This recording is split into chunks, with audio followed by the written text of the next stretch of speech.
നമസ്കാരം. കേരള രാഷ്ട്രീയം ഇതുവരെ കാണാത്ത പോരാട്ട വീര്യത്തിനാണ് വരാനിരിക്കുന്ന നിയമസഭാ തെരഞ്ഞെടുപ്പ് സാക്ഷ്യം വഹിക്കാൻ പോകുന്നത്.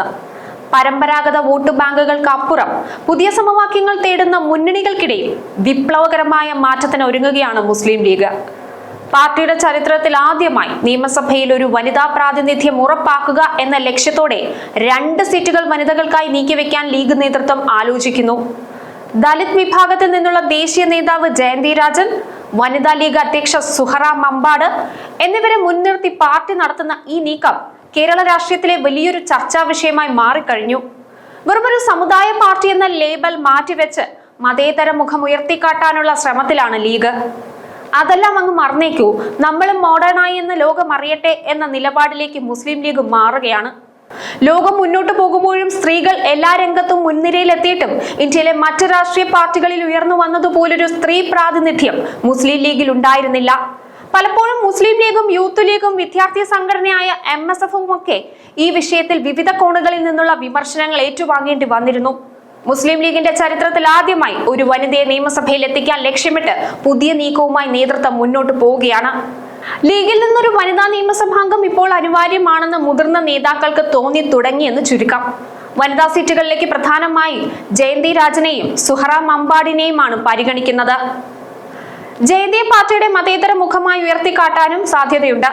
വയനാട്ടിലെ ഈരളത്ത് നിന്നുള്ള ദലിത് നേതാവായ ജയന്തി നിലവിൽ പാർട്ടിയുടെ ദേശീയ അസിസ്റ്റന്റ് സെക്രട്ടറിയാണ്. വനിതാ ലീഗിന്റെ ദേശീയ ജനറൽ സെക്രട്ടറിയും ദലിത് ലീഗ് വനിതാ വിഭാഗം സംസ്ഥാന പ്രസിഡന്റും ഉൾപ്പെടെ പ്രധാന സ്ഥാനങ്ങൾ ജയന്തി വഹിച്ചിട്ടുണ്ട്. ജയന്തി രാജനെ പോലൊരു നേതാവിനെ ഉയർത്തിക്കാട്ടുന്നതിലൂടെ മുസ്ലിം ദലിത് ഐക്യം എന്ന പുതിയ രാഷ്ട്രീയ ധ്രുവീകരണത്തിനാണ് ലീഗ് ശ്രമിക്കുന്നത്. ഇത് വയനാട്, മലപ്പുറം ജില്ലകളിൽ വലിയ സ്വാധീനം ചെലുത്തുമെന്നാണ് കണക്കുകൂട്ടൽ. ലീഗുമായുള്ള ജയന്തിയുടെ ബന്ധം 2008 ആരംഭിച്ചതാണ്. തുടർന്ന് 2010 ഔപചാരിക അംഗത്വം നേടി. അതേ വർഷം തന്നെ ലീഗ് ടിക്കറ്റിൽ വനിതാ സംവരണ പുതാടി പഞ്ചായത്ത് സീറ്റ് നേടിക്കൊണ്ടാണ് ജയന്തി തെരഞ്ഞെടുപ്പ് രാഷ്ട്രീയത്തിൽ അരങ്ങേറ്റം കുറിച്ചത്. പിന്നീട് പനമരം ബ്ലോക്ക് പഞ്ചായത്തിന്റെ സ്റ്റാൻഡിംഗ് കമ്മിറ്റി ചെയർപേഴ്സണായും സേവനം അനുഷ്ഠിച്ചിട്ടുണ്ട്. പാർട്ടി വൃത്തങ്ങളിൽ ലീഗിന്റെ മതേതര മുഖമായും പാർട്ടി സമുദായ കേന്ദ്രീകൃതമാണെന്ന വിമർശനത്തിനെതിരായും ലീഗ് ഉയർത്തിക്കാട്ടുന്നത് ജയന്തിയാണ്. SNDP യോഗം ജനറൽ സെക്രട്ടറി വെള്ളാപ്പള്ളി നടേശന്റെ സമീപകാല വിമർശനങ്ങളുടെ പശ്ചാത്തലത്തിലാണ് ഈ നീക്കം. അതേസമയം വനിതാ ലീഗ് സംസ്ഥാന പ്രസിഡന്റായ സുഹറ മമ്പാട് മലപ്പുറം ജില്ലയിൽ നിന്ന് മത്സരിക്കുമെന്നാണ് പാർട്ടി വൃത്തങ്ങൾ നൽകുന്ന സൂചന. APS വിജയ് മലപ്പുറം ജില്ലാ പഞ്ചായത്ത് പ്രസിഡന്റായി നിയമിച്ചതുൾപ്പെടെ മുസ്ലിം ഇതര വനിതാ നേതാക്കളെ പ്രധാന സ്ഥാനങ്ങളിലേക്ക് ഉയർത്തിക്കൊണ്ടാണ് ലീഗ് ഈ വിമർശനങ്ങൾക്കൊക്കെ മറുപടി നൽകിയത്. നിയമസഭാ തെരഞ്ഞെടുപ്പിലും പാർട്ടി ആ തന്ത്രം ആവർത്തിക്കാനും വികസിപ്പിക്കാനും സാധ്യതയുണ്ടെന്ന് തന്നെയാണ് പാർട്ടി വൃത്തങ്ങൾ നൽകുന്ന സൂചനയും. ഈ വർഷം ലീഗിന് തീർച്ചയായും ഒരു വനിതാ MLA ഉണ്ടാകുമെന്നാണ് മുസ്ലിം യൂത്ത് ലീഗ് ദേശീയ സെക്രട്ടറി നജ്മ തബ്ഷീറ പറഞ്ഞു വെക്കുന്നത്. വനിതകൾക്ക് അനുവദിക്കേണ്ട സീറ്റുകളുടെ എണ്ണം സംബന്ധിച്ച് സജീവമായ ചർച്ചകൾ നടന്നുകൊണ്ടിരിക്കുകയാണ്. സീനിയോറിറ്റിയിലല്ല, പ്രാതിനിധ്യത്തിലാണ് കൂടുതൽ ഊന്നൽ നൽകുന്നതെന്നാണ് അറിയുന്നത്. ഫെബ്രുവരി ആദ്യ വാരത്തോടെ ലീഗ് നേതൃത്വം സ്ഥാനാർത്ഥികളെ പ്രഖ്യാപിക്കും. പാർട്ടിയുടെ ചരിത്രത്തിൽ 2 തവണ മാത്രമാണ് നിയമസഭാ തെരഞ്ഞെടുപ്പിൽ വനിതാ സ്ഥാനാർത്ഥികളെ നിർത്തിയിട്ടുള്ളത്.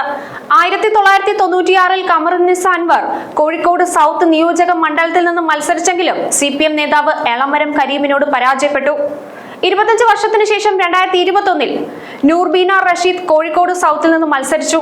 എന്നാൽ LDFന്റെ അഹമ്മദ് ദേവർ കോവിലിനോട് പരാജയപ്പെടേണ്ടി വന്നു.